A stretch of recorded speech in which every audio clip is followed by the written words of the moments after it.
So we have 5 chicks who have hatched and many more on their way. This egg, that second one from the left, is making its way into the world. It's currently unzipping. Well, there's another one on the right there that's pipped. That's an Isa Brown cross, that one. Oh, you can see a little beak sticking out.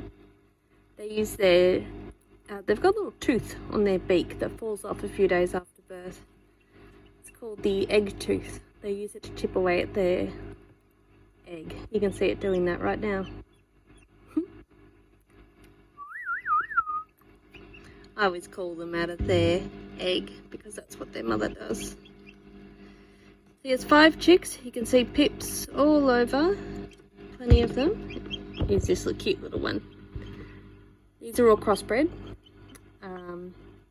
Those were the eggs I had and I wanted to make a start. So yes, we've got Australorp cross Faverolles. We've got a Splash Australorp cross Faverolles. Then we've got on the left there is an Isa Brown cross Faverolles. And yeah, the best thing is when the first one hatches, it starts just up like stomping around and generally wreaking havoc around the place. But that's really helpful. It actually helps the other chicks to hatch, and they'll start to eat away at the eggs while the other ones are hatching, which helps them. So yeah, the first one is the Trailblazer. Comes along and helps. Oh, you lot are going to be cuties. I love the way, so they respond to me. I'm the first person they saw, so they're a little bit, they've imprinted on me, that's right. I stick my head through the window and they all want to say hi. So here we are at 2.5 weeks of age. I ended up with 14 healthy little chicks. They are a lot of work, as I'm sure you can imagine. In the first few days it's fine, no big deal, but as they get bigger, it's a messy job keeping these little fellas clean and healthy. So I started off with my little chick plate.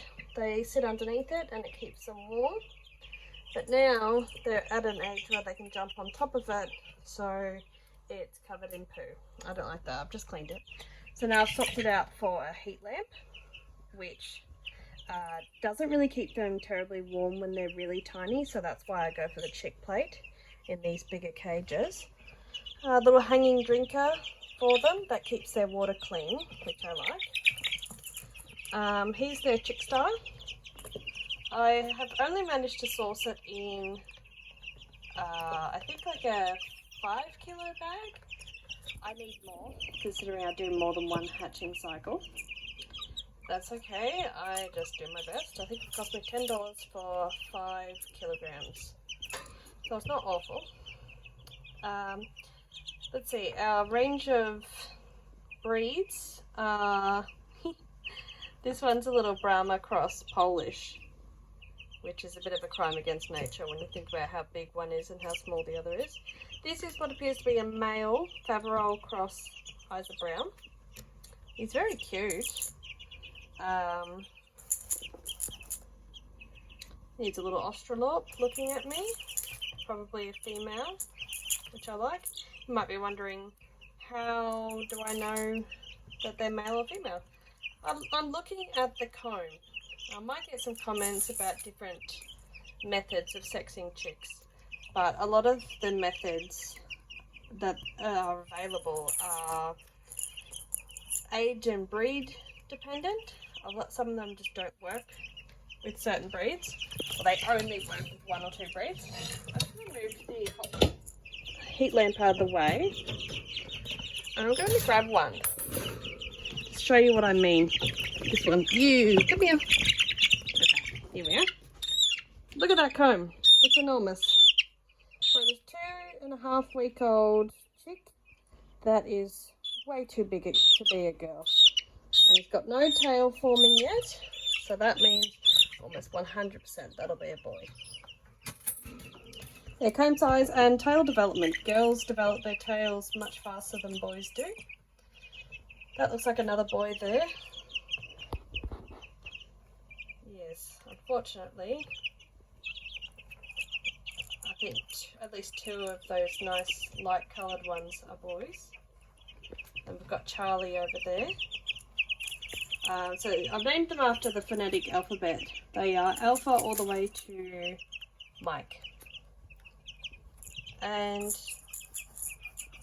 when will they be ready to go outside? That will be at minimum 5.5 weeks. At 6 weeks of age, I will put them into my grow out pen that's inside the larger chicken run. They will go in there.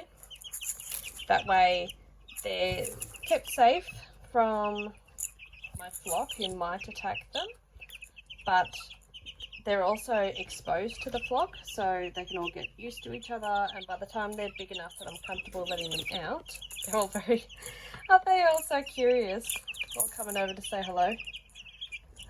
Yeah, so by the time they're big enough to let out, they'll at least be familiar with the members of the flock, so that's why I do that.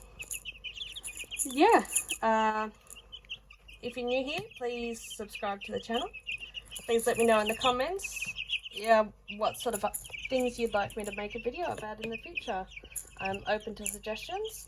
I mostly focus on poultry and renovating my very old house. Not that I've made a video on that because I haven't had the money to do any renovations in a long time.